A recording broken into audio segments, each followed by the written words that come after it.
السلام علیکم ورحمۃ اللہ وبرکاتہ۔ نظریہ مساوات جو مغرب کا ایک اساسی نظریہ ہے، جسے ایکوالٹی بھی کہا جاتا ہے، اس پر ہم نے گفتگو کی تھی اور ہم نے آپ کو یہ بات بتائی تھی کہ مغرب مساوات کی جب بات کرتا ہے تو اس میں وہ عقیدے کی مساوات اور صنفی مساوات کی بات کرتا ہے اور اس کی ترجمانی کرتا ہے۔ اسی طرح مغرب کی جانب سے جو مساوات کا نظریہ آتا ہے، اس میں ایک مساوات کی ایک شاخ ہے جسے کہا جاتا ہے کامن سینس اور فہم کی مساوات۔ اس کا مطلب یہ ہے کہ ہر انسان کے فہم اور عقل اور اس کی کامن سینس برابر ہے۔ حالانکہ یہ والی مساوات اگر ایکوالٹی دیکھی جائے تو یہ اسلام سے متضاد ہے۔ قرآن مجید میں ہے قُلْ هَلْ يَسْتَوِي الَّذِينَ يَعْلَمُونَ وَالَّذِينَ لَا يَعْلَمُونَ کہ عالم اور جاہل برابر نہیں ہو سکتے۔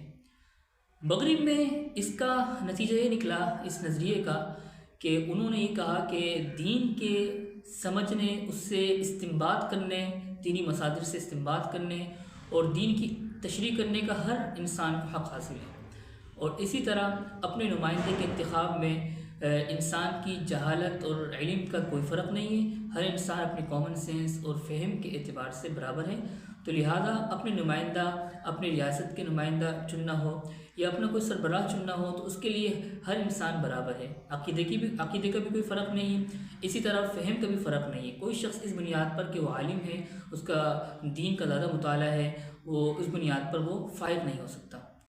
جیسے ہم نے آپ سے عرض کی کہ اسلام میں اس والی مساوات کی نفی کی گئی ہے کہ ہر انسان کی کامن سینس اور فہم اور اس کی سمجھنے کی صلاحیت برابر نہیں ہو سکتی۔ اسی وجہ سے اسلام میں فرق مراتب کا لحاظ رکھا گیا ہے۔ شریعت کا علم رکھنے والا اور شریعت پر عمل کرنے والا اور ایک ایسا انسان، ایک عام مسلمان برابر نہیں ہو سکتا۔ اس لیے اسلام میں جب شرعی نظام کی بات کی جاتی ہے تو اس میں مخصوص ارباب حل و عقد جو بڑے علماء ہوتے ہیں، سرکردہ علماء ہوتے ہیں، ان کے ہاتھ میں اختیار ہوتا ہے کہ وہ نمائندے کو منتخب کریں۔